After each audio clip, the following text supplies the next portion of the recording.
जय श्री श्याम, राधे राधे। घर की सुख समृद्धि के लिए बहुत ही अच्छे और अचूक उपाय आज की वीडियो में आप सभी को बताने वाली हूँ। अच्छा, बहुत सारे लोग कहते हैं कि हम तो बहुत पूजा पाठ करते हैं, फिर भी हमारे घर में कुछ भी अच्छा नहीं होता है, ऐसे में हम क्या करें। तो ये वीडियो आप ही के लिए है। तो आज मैं पूजा करने के लिए आ गई थी पहले छत पर पौधों से फूल लेने। और देखिए, कुछ पौधे ऐसे होते हैं जिन्हें बहुत ज़्यादा धूप की ज़रूरत होती है, उनको मैंने छत पर रख दिया। जैसे अपराजिता है, गुड़हल है। तो मैंने जो फूल निकाले थे वो मैंने पूजा के लिए ले लिए हैं। तो देखिए, अगर आपके साथ भी ऐसा ही होता है, बहुत ज़्यादा पूजा पाठ करने पर भी आपके साथ कुछ भी अच्छा नहीं होता है, तो ऐसे में आपको पूजा पाठ से भी ज़्यादा अपने कर्मों पर ध्यान देना होगा, क्योंकि कर्म ही प्रधान है। देखिए, भगवान श्री कृष्ण ने गीता में कहा है कि मैं कर्मों का ही फल देता हूँ। दिन भर में हम जो भी कर्म करते हैं वो अच्छे हों या बुरे, देखिए लौट कर जरूर आते हैं। अगर आपकी वजह से किसी के चेहरे पर हंसी आती है तो प्रभु आपके चेहरे पर मुस्कान ला देंगे, और अगर आपकी वजह से किसी की आंख में आंसू आते हैं तो आपकी आंखों में भी आंसू अवश्य आएंगे। इस चीज़ को मत भूलिए। हमारे अंदर कैसा भी घमंड नहीं होना चाहिए। आपको कभी भी अपने आप को बोझ ना समझे, क्योंकि जिस प्रकार ज्यादा फल वाला पेड़ हमेशा झुककर रहता है ना, ऐसे ही जो गुणवान व्यक्ति होगा वो कभी भी अकड़कर नहीं रहेगा, वो हमेशा झुककर रहेगा। आप उनसे बात करिए, वो बहुत नम्रता से, संवेदनशीलता से आपसे बात करेंगे। उनमें किसी तरीके का कोई दिखावा या कोई घमंड नहीं होगा। तो आप बात को समझिए कि सबसे पहले हमें क्या करना है, अपने घर को साफ सुंदर बनाकर रखना है। देखिए, जो सजे सवरे साफ सुंदर घर होते हैं वो ही भगवान को पसंद होते हैं, और वहीं लक्ष्मी जी वास करती हैं। और अगर आप देर से उठते हैं, रोज पूजा पाठ नहीं करते हैं, बिना नहाए रसोई घर में चले जाते हैं, या दोपहर तक बासी घर आपका पड़ा रहता है, उसमें झाड़ू नहीं लगी, पोछा नहीं हुआ, आप 10 बजे उठ रहे हैं, 12 बजे पोछा हो रहा है, तो और जो घर की गृहिणी होती है वो सज संवर कर, खुद को संवार कर नहीं रखती हो, सारा दिन आप ऐसे ही बिना तैयार हुए दोपहर में नहा रहे हैं, पूजा नहीं, पाठ नहीं, फ्रिज में बासी खाना भरा हुआ है, रात के बर्तन किचन में गंदे पड़े रहते हैं, सुबह तक घर में जाले लगे हों, ऐसे घर में कभी भी लक्ष्मी जी का वास नहीं हो सकता, और यहीं से आर्थिक तंगी की शुरुआत हो जाती है। अब आप ही बताएं, भगवान ऐसे घर में क्यों वास करेंगे। देखिए, भक्ति करिए पर ज्ञान और प्रेम के साथ करिए। तो चलिए अब जानते हैं घर में सुख समृद्धि लाने के उपाय क्या क्या हैं।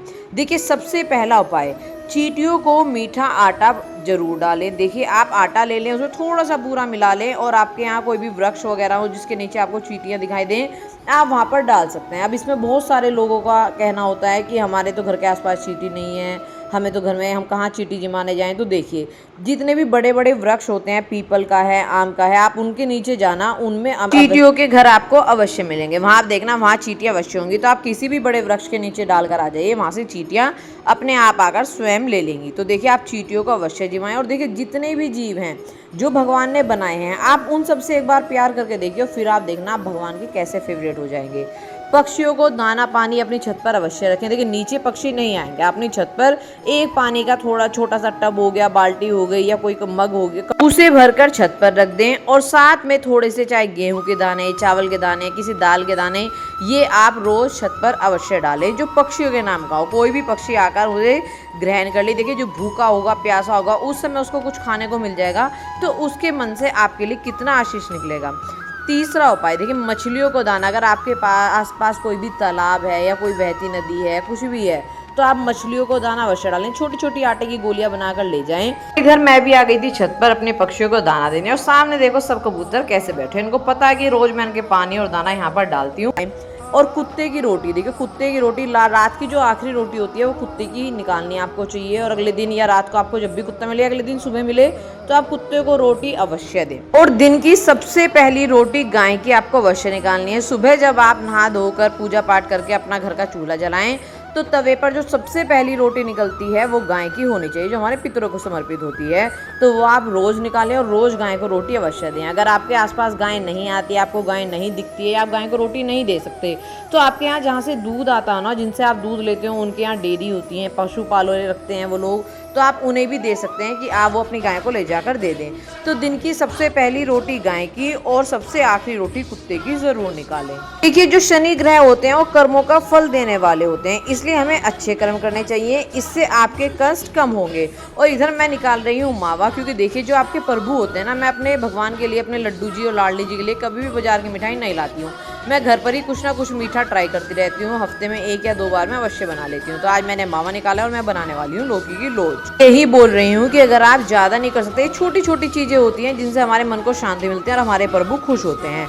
अब देखो, माना आप कहेंगे कि हमारे पास इतना नहीं है कि हम पक्षियों को दाना डालें, मछलियों को जिमाएं, या हम इतना नहीं कर सकते, या हम जा नहीं सकते, या हमारे पास है नहीं, हम बहुत ऊंचे फ्लोर पर रहते हैं। तो देखिए, अगर आप ज़्यादा नहीं कर सकते, आपके आसपास मंदिर तो होगा, कभी भी आप मंदिर में जाएं, वहाँ पर धूप बत्ती हो गई, घी हो गया, माचिस दान में अवश्य करके आएँ।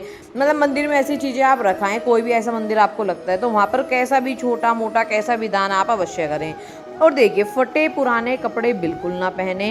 कहते हैं कि जैसा आप पहन, जैसा तन वैसा मन, जैसे आप कपड़े पहनेंगे तो हमारे साथ वैसी सब चीज़ें होने लगती हैं। आप जितना अच्छा रहेंगे, जितने अच्छे से घर रखेंगे, ऐसे ही लक्ष्मी आकर्षित होगी, सब कुछ अच्छा अच्छा होता चला जाएगा।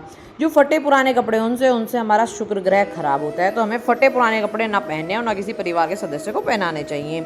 और पूजा पाठ के साथ साथ इन बातों का ध्यान रखने से घर में बरकत तो होती है और प्रभु हमारी सेवा से बहुत ज़्यादा प्रसन्न होते हैं। और मैं ये बातें आपको सच बताऊं, सब मैंने आजमाया है खुद के ऊपर, तो मैंने देखा है और आपको यकीन नहीं होता। आप ये चीज़ ज़्यादा नहीं, मैं कहूँगी सिर्फ 15 दिन करके देखिए, 2 हफ्ते आप करके देखिए, और 2 हफ्ते में आपको अपने घर की वाइब्रेशंस बदली हुई ना लगे तो आप मुझे बताना।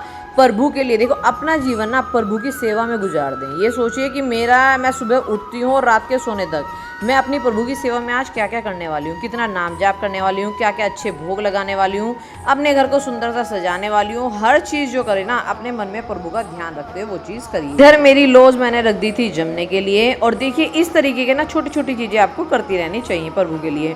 और फिर मैं आ गई थी छत पे, और देखो हरिद्वार में इतना सुंदर मौसम है और बादल कितने प्यारे लग रहे हैं। और मैं सच बताऊँ ना, मैं भोले बाबा की इतनी बड़ी भक्त हूँ और भोले बाबा ने अपनी नगरी में ही मुझे बुला लिया कि मेरी ससुराल हरिद्वार में ही है। तो जो भी लोग सुख समृद्धि के लिए अचूक उपाय करेंगे या जो करते आए हैं, वो कमेंट बॉक्स में जय श्री श्याम, राधे राधे लिखना ना भूलें। हर हर महादेव।